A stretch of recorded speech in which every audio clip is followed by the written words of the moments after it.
Good morning, everyone. Good morning, everyone. Good morning. It's good to see you this morning. Ladies and gentlemen, we're now in the hand of Ms. Lisa Lambert. This is the pre-meeting of the Mobile City Council, Tuesday, February 6th. We have approval of minutes from January 30th. Any issues? Okay. Appeals, we have requests for waiver of the noise ordinance on February 10th through the 13th from 10 a.m. until 12 a.m.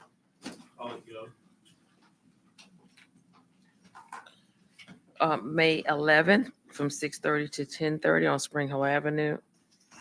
I'm fine with it. February 11th from 8 a.m. until 9 p.m. on Spring Hill Avenue. Okay. February 11th and 13th, 11 a.m. until 9 p.m. Okay. March 9th from 11 a.m. until 3:30 on Washington Broad and Washington Street. Okay, March 31st. No, Canal Street. Now between Broad and Washington. Oh, on Canal Street.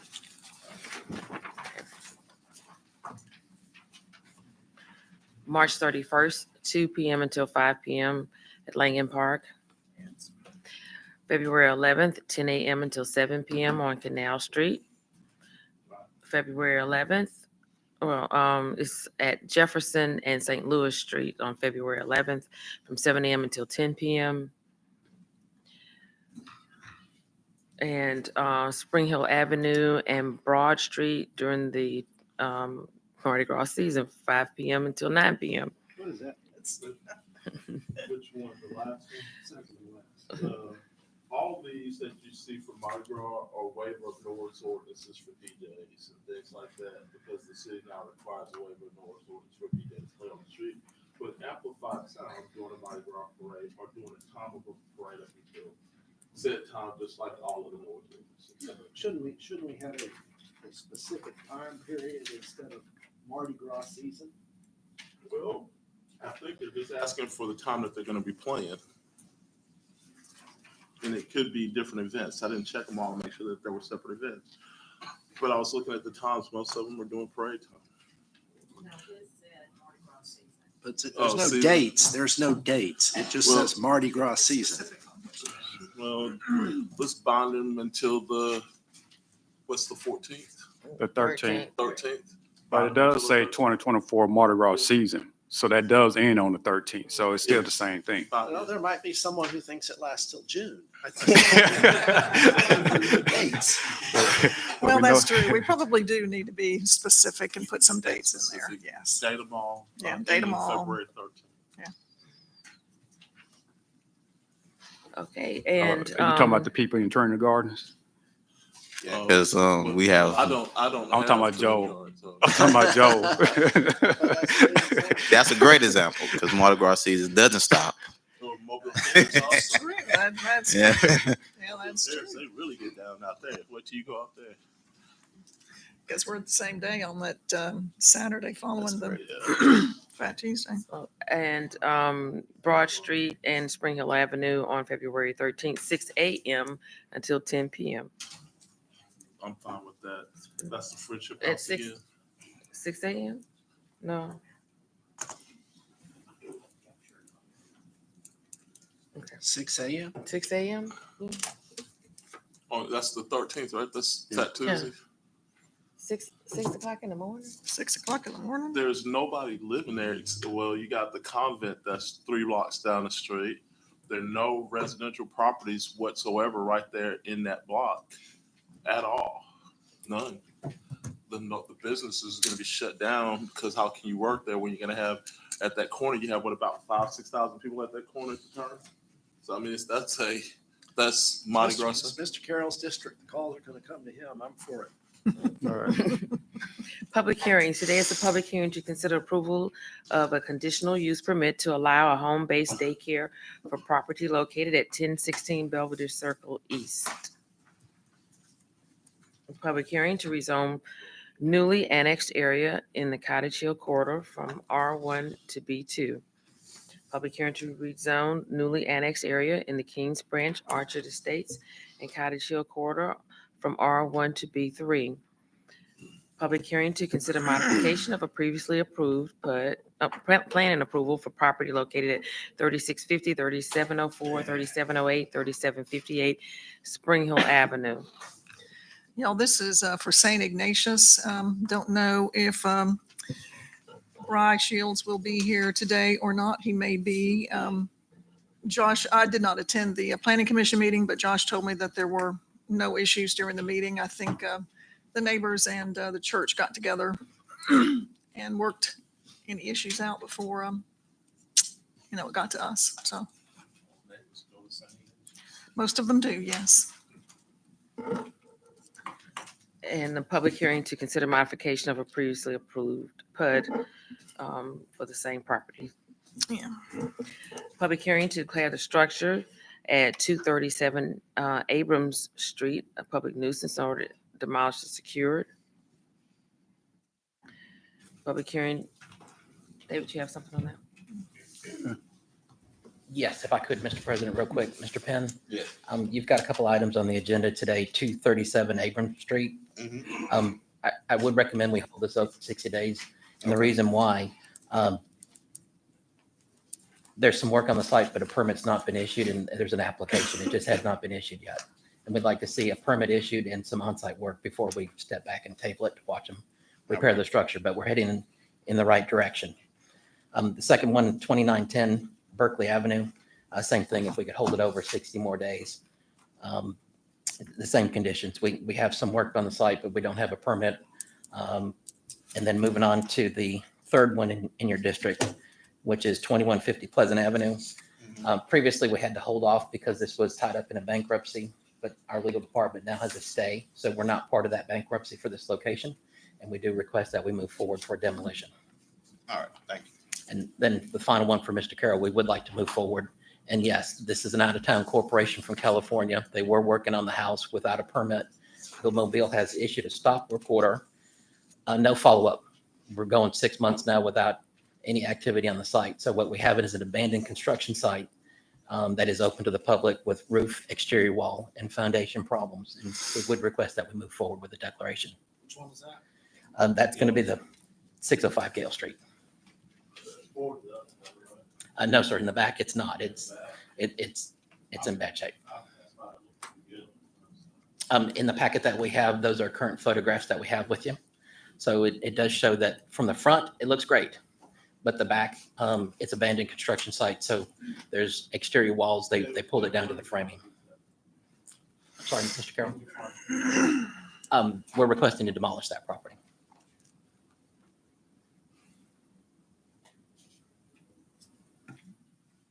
Have you checked with Ms. Dawson? Have you checked with them that the properties, see if it has any historical significance to the city? I have not, nor have I received any information from Historic regarding. Can we request that simply because of the fact I sent all of you an email last week about a property that's going to be part of a special district that predates the Civil War that we were trying to tear down last week that I think deserves some saving. I mean, we don't have very many structures in the city that still predate the Civil War that are standing, but we're running and gunning and just tearing them down and not caring about the fabric that we have left with some of our historic structures. So can we please get some type of dated ruling on the house? Because I pass by those 4 houses all the time, and also the ones by the railroad track. I think that, see, they're up there by you. You know what I'm talking about? And then that one is just so happens to be in my district. But I think some of these houses, man, we're going so gung ho on them, but they're an immense part of, what we call ourselves, and us calling ourselves a historic city, but we're so quick to tear them down because we're saying that they're a nuisance. Some of them we need to find a way to do a little bit better with, David. So can we please ask the historic department before we do anything, does that house have any significance to our historic cities? And I don't think it'll be long before CJ has Oakdale will be tremendous down there with all the revitalization going on, and that's right on the edge of Oakdale that we're talking about. Mr. Carroll, I can make the recommendation for historic to provide information. However, we still have the history of this house. The owner is out of town, California Corporation, and they're not getting permits. Yeah, but shouldn't we have a department that's making an effort to save these properties as opposed to continue to tear them down? I mean, we've got CDBG money, we've got ARPA funds, we have so many ways to try to save these properties, but we're continuing to put them on the ground, and they provide a historic significance to our city. And I'd be happy to entertain any plan to the table. But again, this has to come from the property owner. The property owner is not participating. So I have no other option to move forward and request that we consider this for demolition. But again, if you decide you want to hold it over, I'll reach out to historic. We can see what historic information is related to the structure, and we can revisit it 30 days if you like. Let's let over 30 days. Mr. President, Mr. Ron? Go ahead. I'm sorry, Mr. Davis, you can go ahead. Let's just table it. If there's reluctance to do anything with it, I just take it. Well, off the agenda. I don't want it to be damaging to anyone to go in the back door of it, but we can order it rehabbed also. We can order it stabilized and secured the same way we can order it demoed. Mr. President. Mm. When we passed the ordinance regarding the MHDC and the ARB, we put in that ordinance that the MHDC would be notified of any historical structure within their purview. Is this in that purview in the historic district? If it is, then the city is required to give notice to the MHDC. Ben, if you remember, one of my biggest gripes about that were properties that were outside protected areas. If you remember that conversation, I said, what do we do about the properties that are outside the protected areas? So is this outside? It's outside, and it's, maybe it's not even a half a mile outside. It's not even a quarter of a mile outside the protected area if you go straight down the street from Texas Street. But we have the same problem in Lower MLK. We have the same problem in Dunbar. We have the same problem in the campground. We have the same problem in Oakdale. We have the same problem in Maysville, where some of these properties are 100 years old or better. I mean, as I just told you, last week on our agenda was a house dated to 1850. 1850. That's still standing, that we should be saving because it predates the Civil War, but we're ready to gun-ho and tear it down. I mean, we have a historic city that we taught and we embellish, and we tell everybody we're so big on preservation, but in some neighborhoods, we're just ready to get rid of it.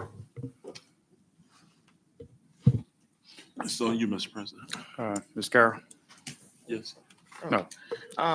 Okay, so public hearing to fix cost of demolition structure at 414 Gaston Street. And public hearing to fix cost of demolition of the structure at 730 Bankhead Place. Presentation of petitions and other communications to the council. Sabrina Mass speak in support of holiday transition housing effort, Mothers Involved Against Gun Violence, and Stepping Out newspaper.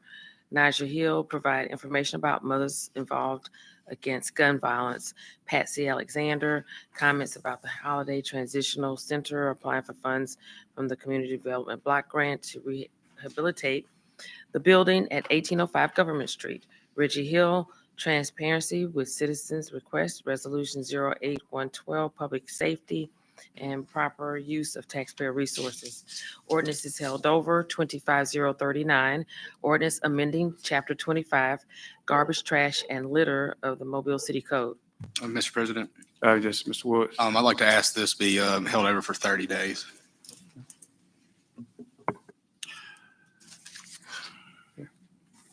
Consent resolutions held over. 37085 and 37087. Recommend and approve to the ABC Board for issuance of a retail beer table wine off premises only license for Dolphin Sitco on Dolphin Island Parkway, and for issuance of a lounge retail liquor class 2 package store license for JM Liquor on Airport Boulevard.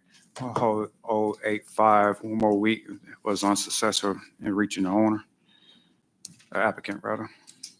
I'm good with the one and with my name next to it. I was able to figure out what was going on there. 40091, declare the structure at 506 Rickaby Street a public nuisance and order it demolished or secured. CIP resolutions held over. 21109, authorized contract with CRM LLC for 2024 CIP resurfacing. Resolutions held over. 141102, approve an application seeking permission to incorporate a capital improvement cooperative district and authorizing such incorporation. Mr. Motion Carroll. to table. Look forward to introducing you guys to the new information in the coming week. I think we're really close. It deserves some additional reading and some more twerking. It'll go to Mr. Linder and all the attorneys first, then it'll come out to you guys. There was some requests. Well, just to be honest, we really didn't need the school board anyway, because of the fact that you all know that with everything that's going on, with violence, with neighborhood rehab, it all goes together with the school board. So I reached out to them. I want them to be a part of this. They haven't responded. So I just simply have to take them out. And in taking them out, it doesn't hurt the structure of the resolution at all to move it forward. But there was also an additional request for another board seat from the county. So, I think that it's, with all the partners being involved, I think it's very important to make sure that we appease all the parties that are to the petition so that when we do move forward, everybody's included and everybody can work with it. This will be a huge task. This will allow the city to do more units than we've ever been able to do at one time within the city once it's up, running and going all at the same time. So I appreciate all your patience, but look forward for this next week. 21075, authorized contract with Kedem Construction, doing business Southern Preservation Systems for emergency repair and remediation of brick wall at the Civic Center. Motion to table. Isn't that what we had decided on last week that we were going to do? or- Yeah, I think y'all asked us for some alternatives. So Sam Yeah. Matheny's looked into that and he's going to present those alternatives. In response to last week's meeting where you asked us to look at some possible alternatives, we went back to the contractor and we went back to the structural engineer to seek their input. The structural engineer would not endorse any other repair. Yeah, can't hear you. Yeah, the structural engineer would not endorse any other repair other than removal of the brick, but the contractor provided two other alternatives. One of those is to use what's called a Healy tie system, which is basically a network of screws placed through the mortar joints in the brick and anchoring it back to the CMU against the building. And then the other alternative was to use a drop netting system, which is attached to the side of the building. Now, the advantages and disadvantages on the Healy tie system, once you drill the holes, the pilot holes, and start to put those screws in, if you're not very careful, you have the risk of cracking the mortar joints, which if that starts to happen, then we're back to removal because that's the only alternative at that point. That quote from the contractor would be $165,760. The netting system, although is not specifically designed for this purpose, what they've proposed is using drop nettings, which is typically done on construction work to protect civilians walking near construction zones. You've probably seen them hanging off the sides of buildings. So if they drop something, the net catches it. That quote was $100,145. That's not guaranteed. It's basically just a temporary make safe measure. It would hold the brick. It wouldn't hold the brick to the building. It would catch the brick or control the brick if it starts to fall. Now, the downside of that is if it all fell at once, the net's not strong enough to hold it. So those are basically the other two alternatives that we looked at.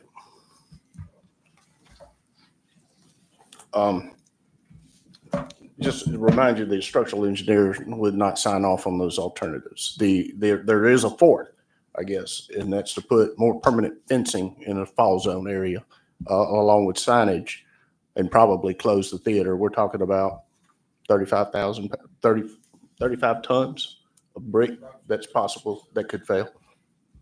Yeah, but that's not a point load though. That's a spread load out. It's not in one exact spot. So you're not talking about 35 tons falling on one spot on top of that roof. It's spread out over a whole area, 16 by 32. It's an immense area, and it's not guaranteed that it's going to cascade. So we're talking about assumptions. The other assumption is that when you look at those pictures, I mean, that wall's been that way for a very, very long time. When you look at the gap there, and you look at the degradation in the gap, I mean, there's actually water damage there, which is probably five years or better, or maybe even longer. So it's no telling, how long that wall's been there like that. Mr. President. That's all true. I mean, we don't know. The condition, it's been that way a long time. It is deteriorated. The real problem is the brick ledge that carries the weight. It's Talk about the deteriorated. limb line. Yeah. So if that, that's basically turned loose and deteriorated. So it might not fall. It might fall. You don't know. So my biggest concern is throwing good money after bad. I understand. And I don't want to do that based on what we may possibly have to do in the near future. So I want to take the most economical path forward to do this. And, if it's a net, then it's a net. If it's the second or the further better, I can't see us spending $300,000. I really don't want to spend $150,000. But if it's $100,000 that's going to provide safety, and then with a fence outside the splatter zone that pushes everybody further back from the splatter, then let's do what we have to do on the side of caution and protect people themselves. But I'm not in favor at all of spending $300,000 knowing what we may have to do in the near future. Mr. Right, I Davis? understand. And we have gotten a revised contract for the netting alternative. Uh-huh. If that's the way that the administration and council wants to proceed, we already have the contract revised for that. For the netting, Yes, so we can pass the netting today, is what you're saying. we could, yes. Just whatever the wishes of the council is, but there's no need here to throw good money after that. Mr. Davis? I got 3 questions. Refresh my recollection on what's behind the brick. Is it concrete blocks? Yeah, it's concrete. Well, the steel structure of the building is steel, I-beams, but the infield walls are concrete block. We don't know if they're filled block or hollow block. And that would affect the strength or the weight, the load that the Healy ties would carry. But either system, the netting would also be anchored through the brick to the block wall behind it. Is there a way to rope off that area so that if the entire wall collapsed, no one would be hurt? Mhm. We could fence off at ground level far enough out from the building. So if it fell, no one would be hurt. It's the splatter zone. Okay. Uh, And then the last question is, what happens if we build the fence you're talking about and the side collapses? Does it impair, so what happens to the building at that point? But if all the brick collapses and it comes down to the lower roof, it'll damage the roof. We'll put a protective cage around the air handler, and we'll do a little bit of protection on the lower roof below. But if all the brick comes down at once, those protective measures won't save the roof or the air handler. And at that point, you'd have to close the theater and put in a new air handler and repair the roof, which we haven't priced that, but that would be somewhere in the $150,000 range probably. And how much revenue are we gathering from the theater every year? Do we know that? How much revenue are we gathering? So we have a certain amount of revenue that's coming in from the use of the theater every year and a certain amount of expense attached to that. Do we have any idea what the net income from the theater is? In other words, if let's say the wall collapsed and we couldn't use the theater anymore, what are the negative impacts of that?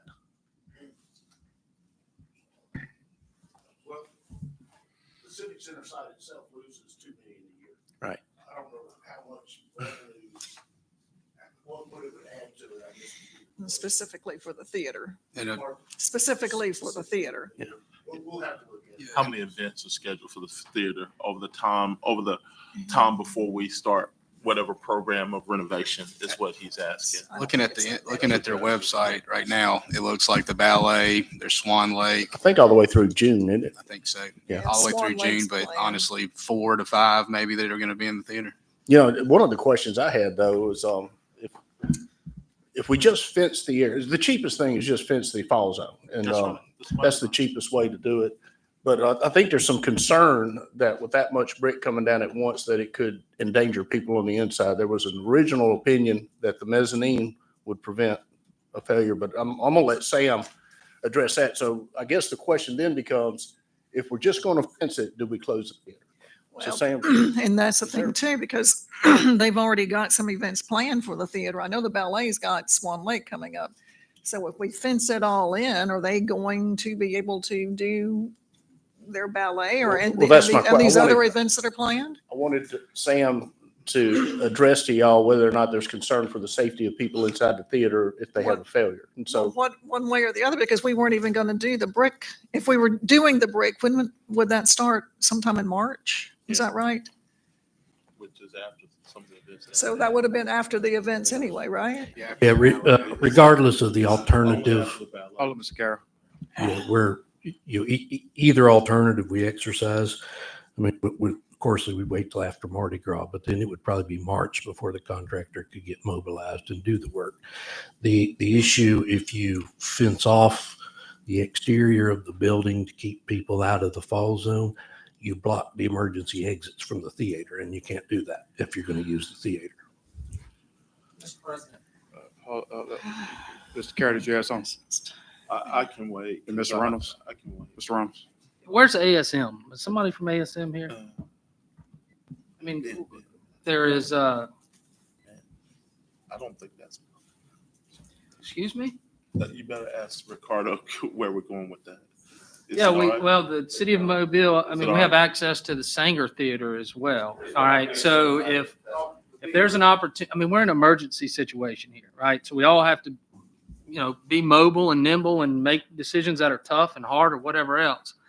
If these dates for the theater can be transferred to the Sanger Theater or some other of our many venues throughout the city, it seems to me it would be the most fiscally sound and thing to do would be to build a wooden wall surrounding this entire area and shut the theater down until we get to our decision point on what we're doing with the theater and the Civic Center. Instead of trying to, throw 300,000 at it and then say we decide down the road that, we're going to make some, major repairs that are going to affect it anyway. So I think the question would be is, can we accommodate these other events somewhere else? And if we can, then I think we just need to, build a wall around the thing and shut it down. Yes. That would be my suggestion. And the, Well- then it- Ms. Well- Gregory, then Mr. Carroll. Yeah, I'm going back to the timing on this. If we were not going to do anything one way or the other until after Mardi Gras and probably not until after the ballet, the Swan Lake. It just kind of depends on the rest of these events, but if we're not doing anything during Mardi Gras, we're still leaving it as it is, had planned to leave it as it is during the ballet's performance. If there is a way to move the other events that were planned at the Civic Center Theater, then the cheapest way and that maybe makes the most sense would be just to then at that point shut it down. I think it just depends on the events that were planned and trying to get up with those folks to see if we can change them. Because again, if we're working on the brick as the original proposal is planned, when would that start and how long would that take? And if we do the netting, the fencing, what is the impact on the theater and the Civic Center? And, can events continue on if we do either or of those? But I'm with the group here, I think, is let's make sure that these events that are planned can happen as planned and or be moved somewhere else, and then try to find the most economical way to make these improvements. Mr. Carroll. Thank you, Mr. President. Sam, just going back to my realm of knowledge here, today is 6 February, right? It take them 2 weeks to mobilize. That's 13, that's 20 February, correct? Take them a week to set up. That's 28 February. Take them 5 weeks to take down whatever we have. That's April 1. Well, that depends on which option it's That- selected that's- for how that's- long it'll That's take. right. That's but- if we go with the $300,000 Yes. option. That's May 1. I'm thinking in my mind that we should have some type of answer in March. So if we go, and I'm thinking like a scheduler right now, project program manager, which I do for you guys all the time. If we go with the method y'all are saying, we've just thrown a whole lot of money away. We're going to have a decision in March, and we're going to be into May trying to take a wall down. Doesn't make any sense to me. No, and I'm not, we're not really arguing for or against any one of the So, options. We're just presenting the alternatives. In my mind, we should table this and put a wall up and move on down the road. Put a splatter wall up and put a splatter wall up at some safe distance around the place. Have somebody look at a life safety plan for evacuation to see if we have enough doors and openings for an additional life safety plan other than the ones that go out the rear of the theater. Make sure that we have the escape plans in place and safety, and put something over the units. Because in my mind too, thinking about how we're going to proceed with the buildings, what we're going to do, sell the units to someone, or we're going to throw them in the garbage anyway? Or what we're going to do with all the piping for all of those hydronic units in that chiller system? We're going to throw away a whole lot of stuff anyway. So what's the point? So I say table this, put up the wall. Let's not spend the money. Let's move on. Mr. President. Mr. Penn. Thank you, Mr. President. Just want to get some clarity on the agenda for the day for close to 300,000. Even if we would do that, then it's still the theater will have to shut down for a period of time. No, we would kind of schedule the work around the shows that are scheduled in there. But if we do the brick removal, we don't have to shut the theater down for the work. Okay. Option 1 and 2 will have to be shut down. No, we could do any of the options and keep the theater open. It's really more of a noise issue at that point. So we would schedule the work. Drilling into the wall you're going to hear a lot of that inside the building. So we would just schedule the work around the events, and usually the events are in the evenings or on the weekends. So. And if we did the fencing for the splatter situation with the bricks, do we have a pricing for that? No, we do not, but I'm can assure you it'd be cheaper than the netting price. Now, the other concern that Chief Barber mentioned is that the roof, the lower roof, that if the brick failed and came down all at once and landed on that lower roof, it may not hold it. I mean, it would take a structural engineer to evaluate the original design and current condition to determine that. All right. Then the next one, I know in March we will be receiving, I guess, a plan moving forward. Even if we decide to go with a renovation or a total tear down, that would be a process regardless. Is it a time frame when everything was shut down? The theater, all the events. I think the options that the city council asked us to look at as far as the site, when Populous presents that in March, I think you'll be able to give us direction at that point on which way to proceed. And then that will start a timeline that I think Sam Anthony will be ready to show you on what happens as far as shutting it down. I guess I'm from making a decision if the theater is going to be open for the next 6 months is it going to be shut down in the next month. It's a major difference with shows and opportunities. So that's the reason why I was asking that particular question. All right. Thank you, Mr. President. Dave. All right, it seems like to me that we've got really two viable options. One is to vacate the theater as soon as we possibly can and make no repairs to it. The other is to make these this $300,000 worth of repairs. I don't think the other two are viable options. So the question, it comes back to this. If we keep the theater open for the next 2 years, is it going to generate $286,000 worth of net revenue? Over 2 years, yeah. So I think that would be an important point to know. But if keeping it open will cover the 286,000, then we go ahead and spend the 286,000. I think Rick's going to get that for you. Do keep in mind that we can do these events anyway, but we can do them at Sanger, and they're trying to see if there's any conflicts right now. I think that in my mind, that would be the best alternative is if all the rest, whatever's booked there now, if those could be moved to a different venue and we just build a fence around it. And President. that would be the- Hold up. Mr. Carroll and Mr. Penn and Mr. Gregory. No, I'm fine. I went to thinking about stage size and what events were coming and could they use the stage? All of those are crazy questions that I can't answer. Somebody else needs to answer those questions. But if you could find that out before next week, it would be helpful. Mr. Penn and Mr. Gregory. Yeah, I was about to say the same thing, is that based on the Sanger Theater, what's the capacity, the stage size, will we be able to still have the same type of events that we have at the theater, at the Civic Center, that we can provide at the Sanger Theater? So to have that information would be great.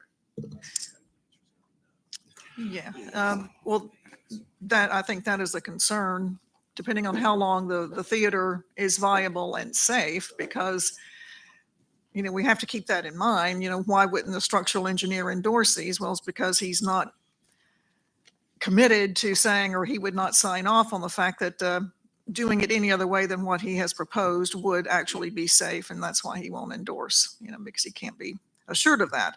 But if we leave the theater open for these events, is it safe for them to continue having the events for now? Going back to Sam's, we'd have to get a structural engineer to decide whether or not it could protect the interior should that collapse happen. Carlene's working with Kendall from ASM to see if we can move all these venues. I guess the one way to be sure would be to do, as Mr. Dave said, fence off the fall area, and close the theater, move the venues, and then hopefully next month we'll get some direction from City Council on which way we need to proceed. But if these events that have already been booked cannot move, should we then not look at a temporary arrangement to make it as safe as possible so these events can move forward in the theater? I mean, we just need to look and make sure what we're doing here and not causing. So it's only the backstage area that would be impacted on the failure. Backstage area. And so I don't know if we could just block off that area, but these are questions we'll get for you within the next week, that if we're going to use this option of fencing, and we'll get some answers for you.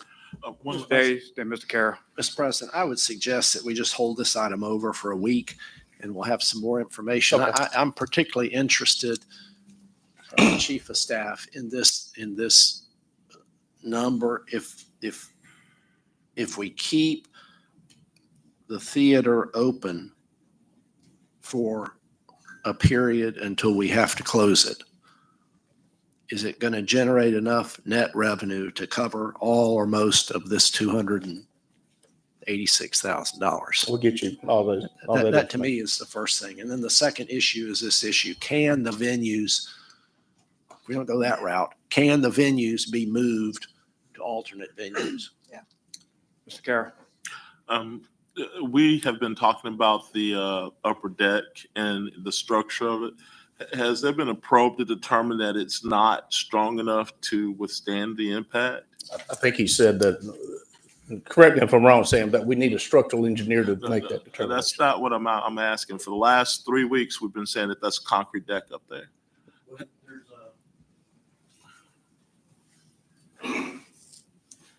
There's a bar joist roof, and then the next floor down, there's a slab, which is the ceiling area of the backstage.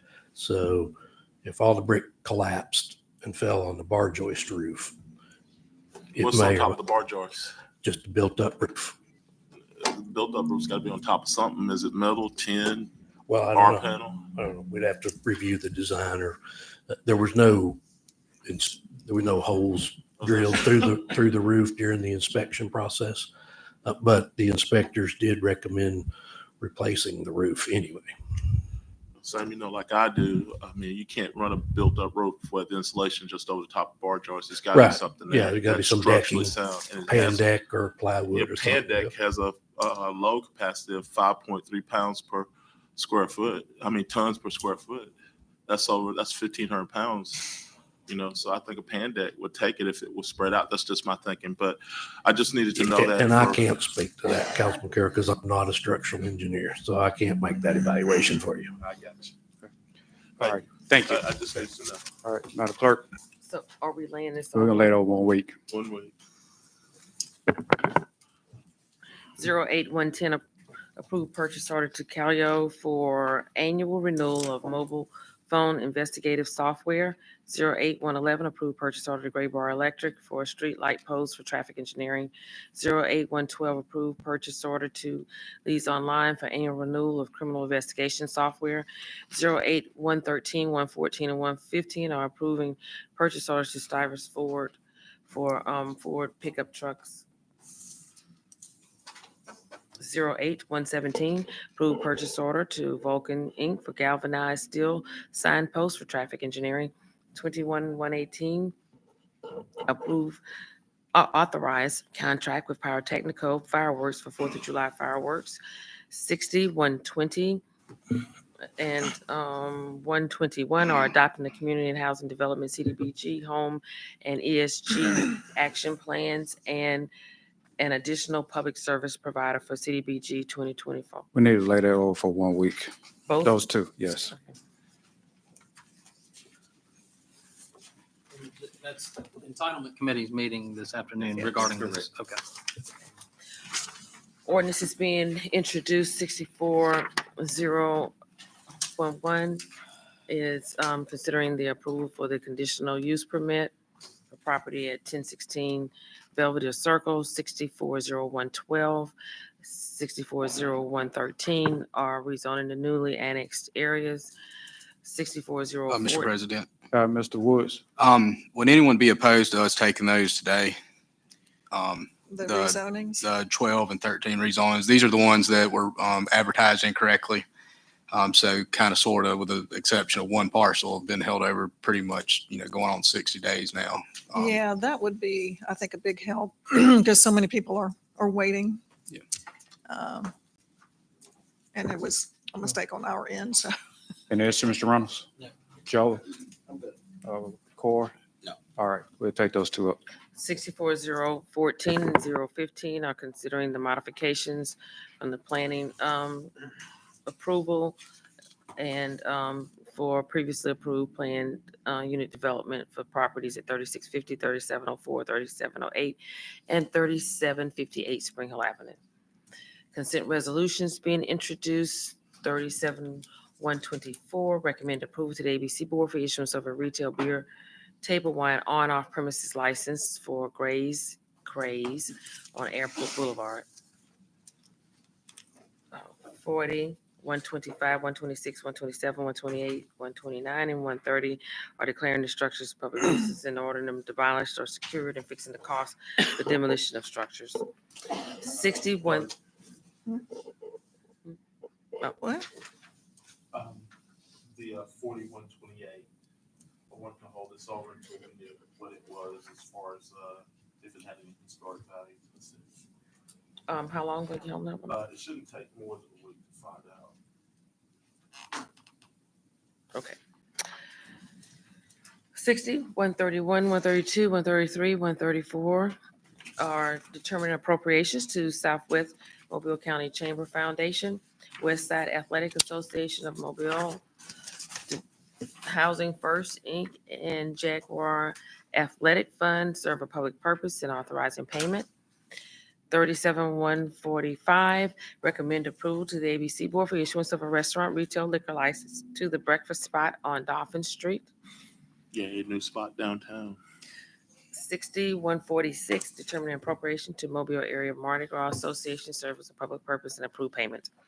Resolutions being introduced, 03135, Richard Pipkins and George Hunter to the Industrial Development Board.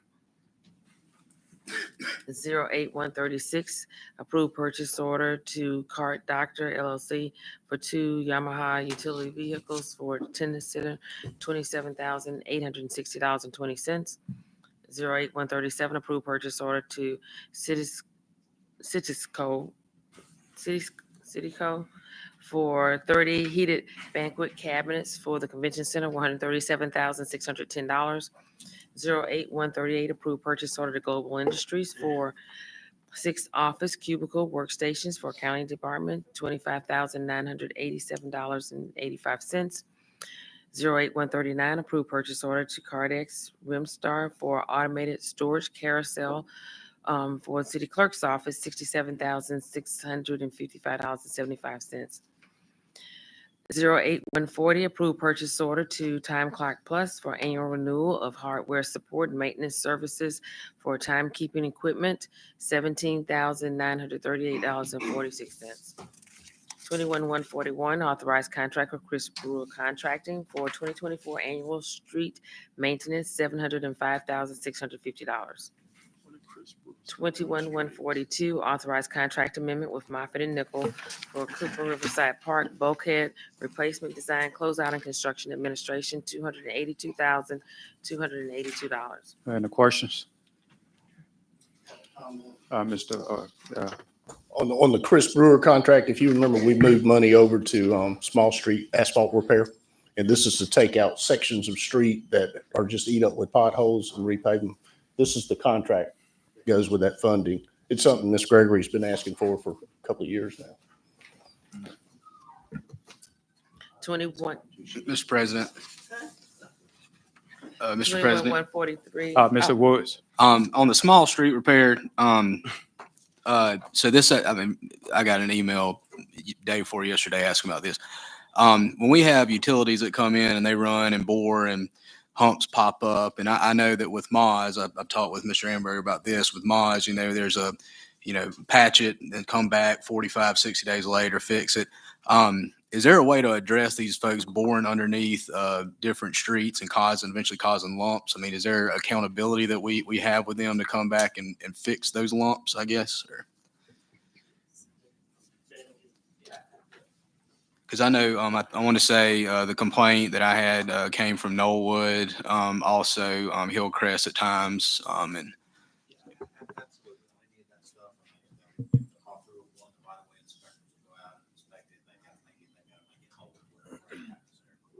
okay, so that's a 3-on-1 request, and then we send out an accountability officer per se. Okay, awesome. They buckle the street with boring. They have to dig it up, take it out, and they have to mill it. It just depends on what the circumstances are. They're absolutely accountable for that. They should be, once those patches are made, there should be a street tag on it. Right. Color coordinated or color coded. Yep. Type of utility. That'll let you know who's done it. So, water, blue, sewer, green, gas, yellow. Okay. So on and so forth. Awesome. Okay, thank you.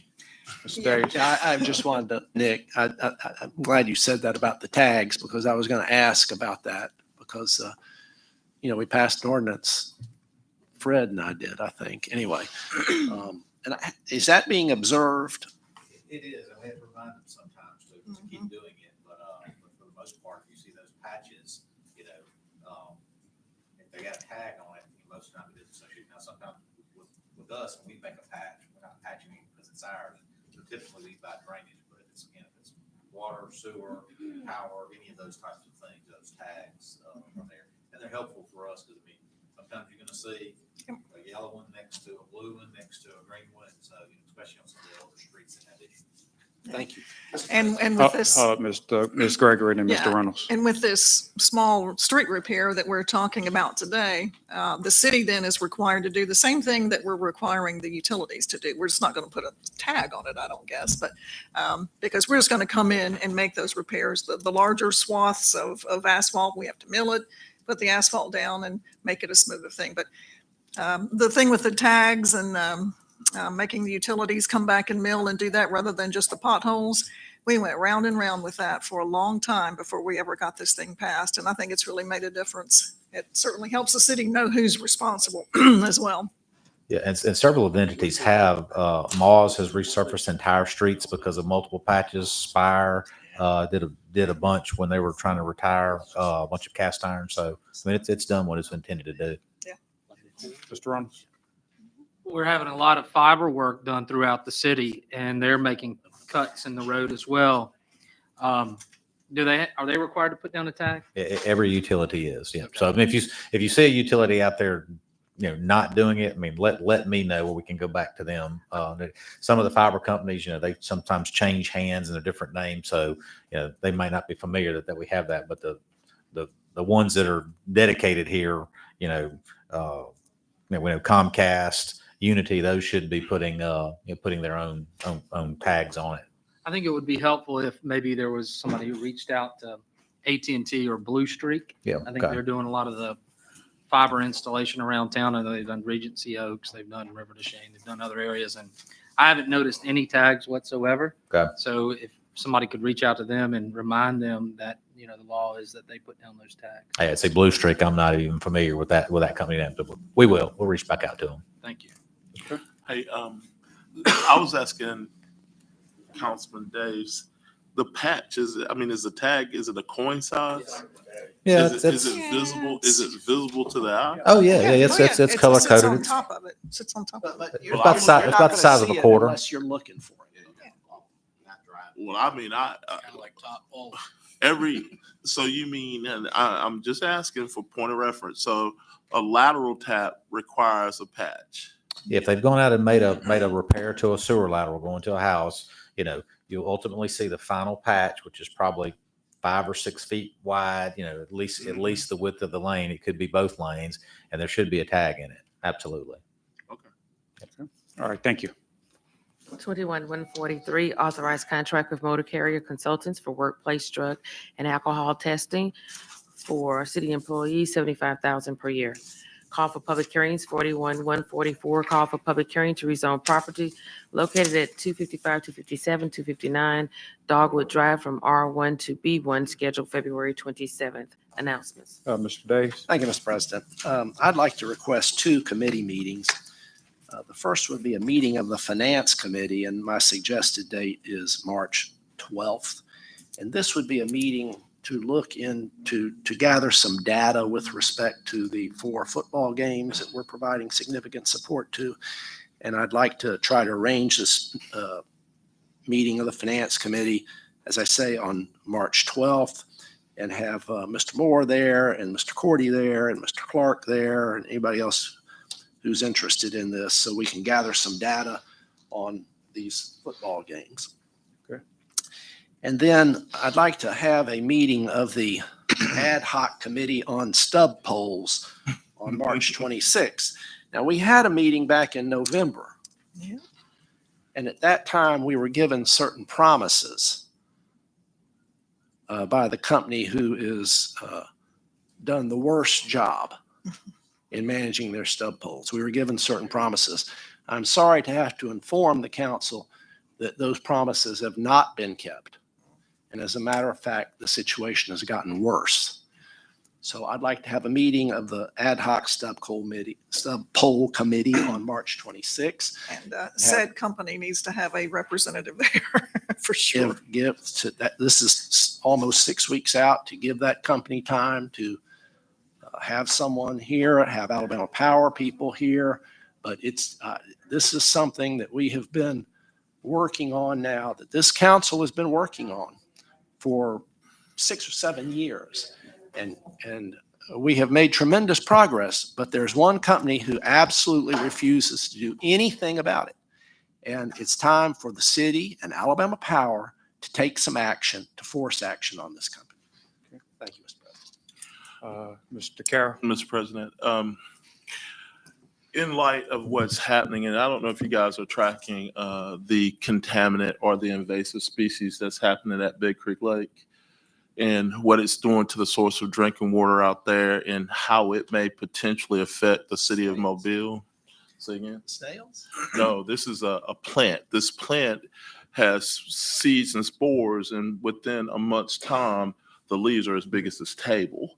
And right now, because of what's happening out there, the ability for oversight and to manage that lake and security and all of those things could present a real problem to the city of Mobile. I'm asking the administration to immediately look into this because it could present a problem for us in the drinking water, not just for us. It's 206,000 of us, but there are other municipalities that also are affected by this. And I think we should take an immediate look into it, talk to our board members. And if there's something that we need to do to protect our drinking water source, then we need to move forward on it. Who owns the lake? Do we own it or Moss? Mr. President, Mr. Penn. just would like to remind everyone that we will have a entitlement committee meeting today at 1 p.m. And so hopefully everyone will be able to be there in attendance. And I'll see you at 1 p.m. Are we going to do an executive, Yeah. like right now? That's for executive session. Anything from the administration? Okay. Mr. Woods. Thank you, Mr. President. My name is Ricardo Woods. I'm a licensed attorney and city attorney for City of Mobile. Requesting that we go into executive session to discuss not only a matter that may be pending litigation, but more importantly, safety and security of persons in the city. And that's we reconvene at 10:30. Madam Clerk. Ditto. Second. Properly moving second. Any discussion? All right, Madam Clerk. President Small, Yes. Vice President Gregory, Yes. Councilmember Penn, Yes. Councilmember Carroll, Yes. Councilmember Reynolds, Yes. Councilmember Daves, Councilmember Woods. Yes. All right, we see each other at 10:30.